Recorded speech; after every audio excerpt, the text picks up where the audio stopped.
सभासदों ने लगाए भ्रष्टाचार के आरोप। बलरामपुर नगर पंचायत गैसडी के 10 सभासदों ने चेयरमैन पर अनियमितता और भ्रष्टाचार के आरोप लगाए हैं। सभासदों का आरोप है कि हम लोग निर्वाचित होकर आए हैं और किसी भी वार्ड में कार्य योजना सभासदों द्वारा दिया जाता है, लेकिन नगर पंचायत गैसडी में कार्य योजना चेयरमैन अपनी मर्जी से तैयार करते हैं। किसी भी सभासद से प्रस्ताव पर हस्ताक्षर नहीं कराए जाते। कई वार्डों में नाली, सड़क का छोटा छोटा कार्य चेयरमैन द्वारा मनमानी तरीके से कराया जा रहा है, जिसमें मानक की अनियमितता नजर आ रही है। यदि जिलाधिकारी द्वारा जांच हो तो बड़े पैमाने पर भ्रष्टाचार उजागर हो सकता है। बाईपास वार्ड के सभासद रशीदा के पति करीमुल्ला ने बताया कि हमारे वार्ड में घोर भ्रष्टाचार हुआ है। नाली निर्माण में पुरानी नाली को पॉलिश करके नया कर दिया गया। लठावर वार्ड के सभासद ओम प्रकाश साहू ने बताया कि हमने जिस जगह का प्रस्ताव दिया वहां काम न होकर चेयरमैन द्वारा अपने चहेते लोगों के पास काम कराया गया। तो वहीं सभासद राजेंद्र पटवा ने चेयरमैन पर मनमानी के आरोप लगाते हुए कहा कि उत्तर प्रदेश के लोकप्रिय मुख्यमंत्री नगर पंचायत के विकास के लिए भरपूर बजट भी दे रहे हैं। हम सभासद लोग जनता के विश्वास पर खरे उतरने के लिए पारदर्शी तरीका होना चाहिए। किस वार्ड में कितने बजट से काम हो रहा है किसी सभासद को नहीं मालूम। इसी तरह कई सभासद ने कहा कि 30 से ऊपर सफाई कर्मी नियुक्त हैं, जिसमें कई सफाई कर्मी सिर्फ कागज पे काम कर रहे हैं। इस बारे में नगर पंचायत चेयरमैन प्रिंस वर्मा ने बताया कि जब बोर्ड की मीटिंग या कार्य योजना की बैठक होती है तो 10 सभासद बैठक का बहिष्कार करते हैं। भ्रष्टाचार का जो आरोप लगता है वह निराधार है। सबसे पहले तो मैं सरकार को धन्यवाद देना चाहता हूं कि हम लोग अभी ग्राम सभा में थे और 4-5 गांवों को मिलाकर नगर पंचायत का गठन हुआ।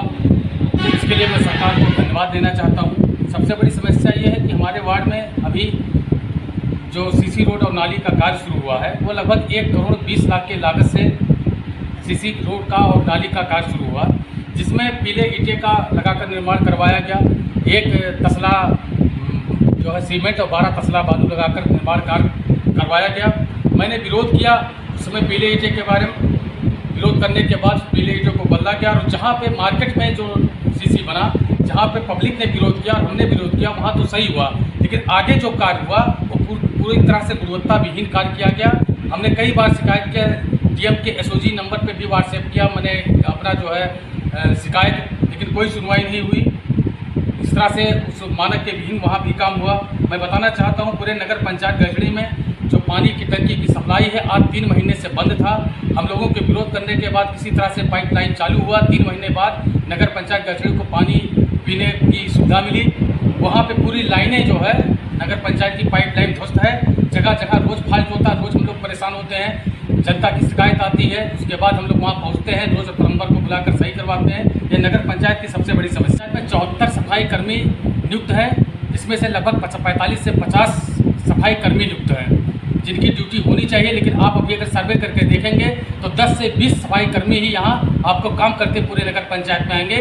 20-30 सफाई कर्मी का पता ही नहीं रहता है। जो सफाई कर्मी काम करते हैं वो करते जाते हैं, लेकिन बहुत से सफाई कर्मी अनैतिक रूप से गलत तरीके से नगर पंचायत में भर्ती किया गया है, जिसका वेतन वो उठा रहे हैं, लेकिन यहाँ पे नगर पंचायत में सफाई का कार्य नहीं कर रहे हैं। सरकार के द्वारा करोड़ों रुपये का भुगतान जो है नगर पंचायत गठड़ी को दिया गया। अच्छी धनराशि सरकार के द्वारा नगर पंचायत को दिया गया, लेकिन उसमें भी इस तरह से बंदरबाट हो रहा है। अगर आज जांच करवा लिया जाए तो दूध का दूध और पानी का पानी हो जाएगा।